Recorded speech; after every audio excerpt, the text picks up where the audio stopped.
Pasca kemerdekaan, baru merdeka Pak, Kartosuwiryo sudah memproklamirkan negara Islam Indonesia di Tasikmalaya. Baru hitungan beberapa bulan sudah mau mengkhianati negaranya sendiri dan mau mengkhianati kesepakatan bersama antara kalangan pejuang dan kalangan ulama.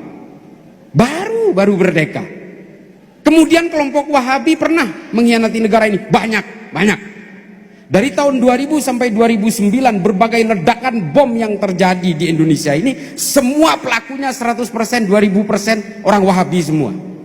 Bom Tentena, bom Malam Natal, bom Ritz-Carlton, bom JW Marriott, bom Bali 1, bom Bali 2, bom Sarinah, bom Kampung Melayu, Asahari, Nurdin M. Top yang dulu pernah ditembak di sini, itu semua produk Wahabi semua. Pengkhianatan mereka.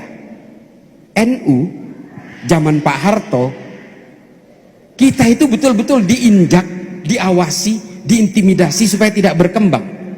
NU zaman Soeharto loh ini. Bahkan ketika ketua umum PBNU itu Gus Dur, dibuat sosok tandingan namanya Abu Hasan dalam muktamar NU di Cipasung di Tasikmalaya. Generasi milenial nggak paham ini. Kenapa? Karena NU ingin betul-betul dikendalikan oleh Pak Harto. Karena Pak Harto takut NU ini kekuatannya besar, takutnya mereka memberontak dan membahayakan kekuasaannya dia. Ini zaman Soeharto. Bahkan ketika Gus Dur diturunkan secara tidak normal pun ada orang Nahdien yang membanjiri Monas. Gak ada. Orang Nahdien gak ada yang jadi Munaslimin Pak. Gak ada. Kalau orang Nahdien kemudian tidak mementingkan negara ini, hadir semua ke Monas, diludahin Monas tenggelam Pak.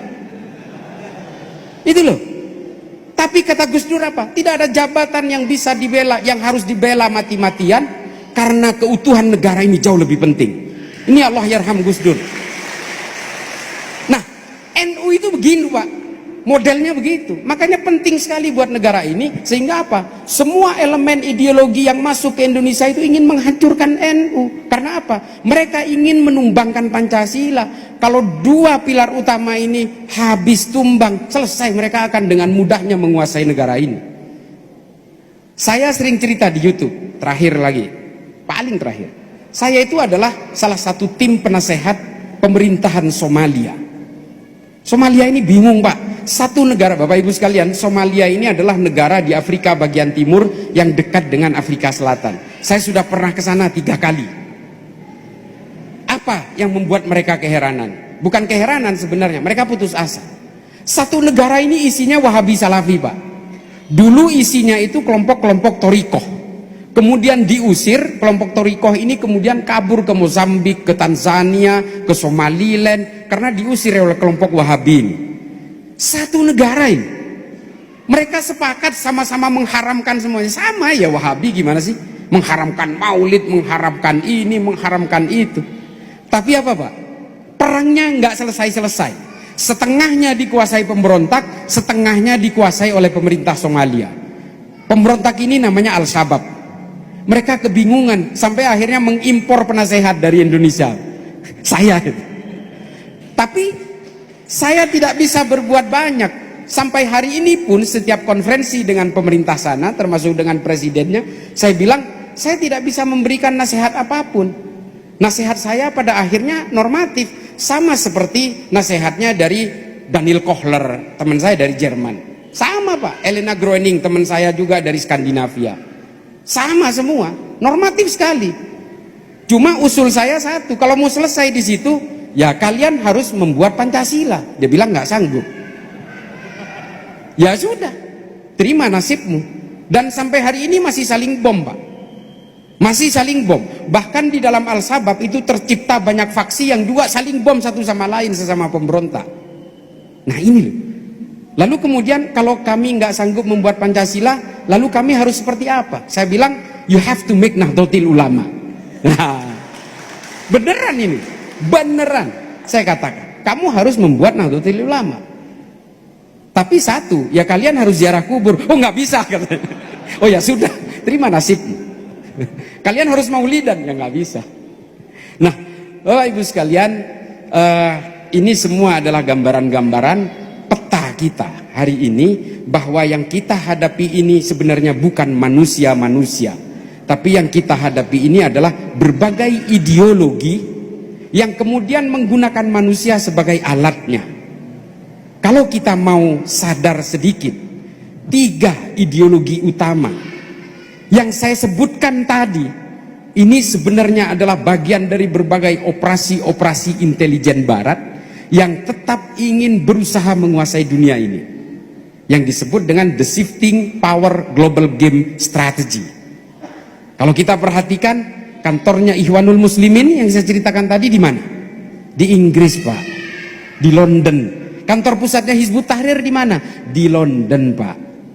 Kantor pusatnya Syiah Rafidhah yang juga ingin khilafah itu di mana? Di Inggris, Pak. Coba. KKB Papua ini aktor utamanya tinggal di mana? Benny Wenda itu di Inggris, Pak.